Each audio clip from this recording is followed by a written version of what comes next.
Hola amigos, ¿qué tal? Quería mostrarles algunos ejemplos de lo que vamos a trabajar en el curso virtual. En este caso es un simulador que nos permite explorar el concepto de dilatación térmica. Vemos en la imagen tenemos dos soportes que sostienen pues, dos esferitas. En lado izquierdo tenemos una esferita de cobre, que es el material, y sus coeficientes digamos, térmicos de dilatación. Y también tenemos otra esferita, en este caso el zinc. ¿De acuerdo? Entonces, además tenemos un aro que nosotros podemos moverlo, ¿sí? Hacia arriba y hacia abajo. Y vemos cómo el aro puede pasar a través de la esferita, ¿no? Entonces, ¿qué nos indica eso? Nos está indicando de que el volumen, en este caso el diámetro, para ser más específico, el diámetro de la esferita es menor que el diámetro del aro.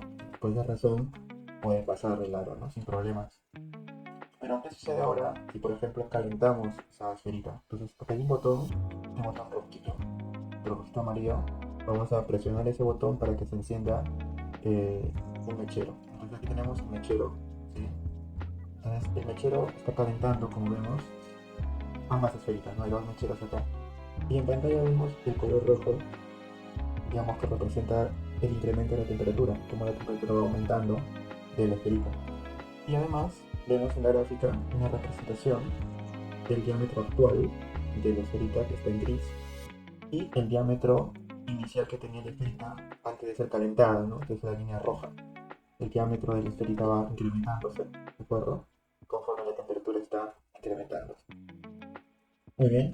Entonces nosotros podemos detener el calentamiento, apagamos un mechero, ¿sí? Y ahora vemos que la temperatura empezó a disminuir. Entonces, debido a que va a intercambiar energía con su entorno, ¿no? Pues vemos que, por ejemplo, acá ya el aro ya no puede pasar a través de la esferita. ¿Qué nos está indicando ello? De que el diámetro de la esferita ahora es mayor que el diámetro del aro, por eso ya no puede pasar, ¿no? A través del aro.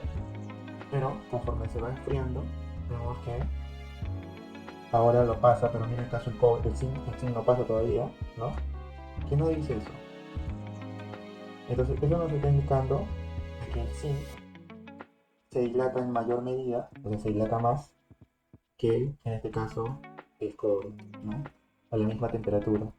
Entonces, obviamente también los coeficientes en cada dilatación, como verán, casi el coeficiente ya es un poco más que el doble. Entonces el zinc se dilata, digamos, con mayor rapidez o en mayor medida, ¿no? Un mismo incremento de temperatura hace que el zinc se dilate más, se expanda más, ¿de acuerdo? Que el zinc. Bien, aparte también en este simulador podemos nosotros, cuando calentamos, podemos calentarlo de forma un poco más rápida, así que se nos clica con el botón verde, también se hace más rápido. Mejor podemos elevar la temperatura, digamos, relativamente alta, de manera que la materia sea mucho mayor a la inicial. Y, y podemos enfriarlo también, sumergirlo en agua, de manera que lo podemos enfriar, ¿sí? O retiramos el agua para que su enfriamiento sea más lento, ¿no? Entonces de esa manera podemos, por ejemplo, eh, digamos, demostrar un poco el efecto del calentamiento sobre la dilatación de este cuerpo, ¿no?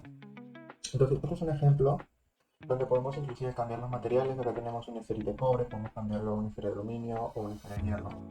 En el caso del lado derecho podemos cambiar de zinc, cobre y aluminio. Entonces son materiales con diferentes coeficientes de elasticidad para más o menos mirar, observar cómo es que eso afecta digamos, a la medida de cómo se va cambiando el diámetro del objeto cuando lo calentamos, ¿no? O cuando lo enfriamos. Otro ejemplo de un experimento casero, que tenemos un globo, ¿sí? Tenemos ahí un globito que está inflado, pero no, digamos, no mucho, ¿no? Tenemos una botella de agua mineral vacía, está llena de aire. Entonces, cuando nosotros colocamos el globo, digamos, la mitad del globo hacia adentro de la botella y la mitad fuera de la botella, entonces vamos ahora a presionar la botella, ¿de acuerdo? Entonces, al presionar la botella, ¿qué ocurrirá? Entonces, ¿qué vamos a observar si nosotros presionamos la botella? ¿Qué ocurre con el globo? ¿Qué ocurrirá con el globo?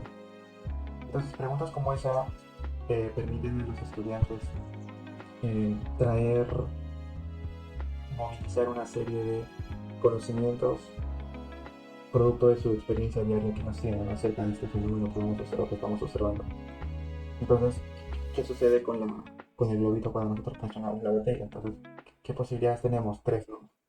O que el globito permanezca en esa posición, o que el globito ingrese completamente dentro de la botella, o que el globo pues salga expulsado. Entonces, ¿cuáles de las tres opciones ocurrirán?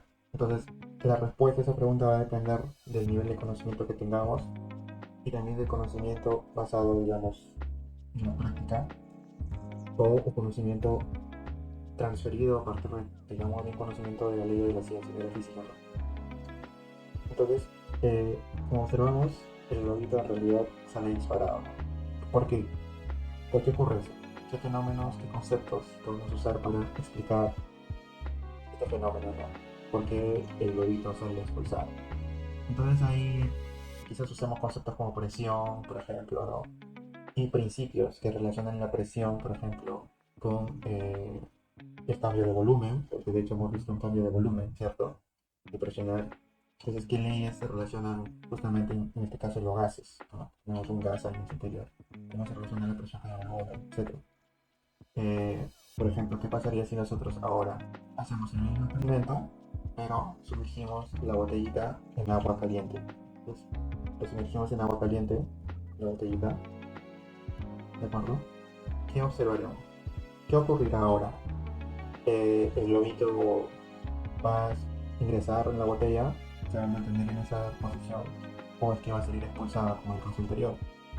Entonces, ¿cómo aplicamos en este caso los conceptos de presión, temperatura, volumen y cómo utilizamos, digamos, la ley de los gases ideales para explicar este fenómeno? Entonces, observamos pues que el globo de la misma manera sale expulsado de la botellita, ¿no? Entonces, ahora no estamos presionando, o sea, no estamos presionando con nuestra mano en la botella, entonces solo la estamos sosteniendo ahí, pero porque ocurre el mismo fenómeno. Entonces, si ocurre el mismo fenómeno es porque en realidad, en esencia, la explicación debe ir casi por la misma razón, ¿no? Entonces, la presión debe estar incrementándose dentro de la botella, de tal manera que esa presión hace de que el globito pues salga expulsado, ¿no? Digamos, hacia afuera. Entonces acá involucra un poco que la presión se incrementa con la temperatura, ¿no? Nos está dando la idea de que a mayor temperatura, ¿cierto? Porque claro, ahora el agua está caliente, entonces el aire que está en su interior va a elevar su temperatura, por lo tanto va a aumentar la presión. Tenemos volumen constante, entonces ese experimento nos sirve mucho para poder explicar un poco la ley de los gases ideales, ¿no? Nos permite tener una idea cercana acerca de cómo se comportan las variables de presión, volumen y temperatura en este tipo de fenómenos. Esos son algunos ejemplos que nosotros vamos a trabajar en el curso, son para ejemplos nada más, hay otros muchos, para explicar algunos conceptos físicos interesantes.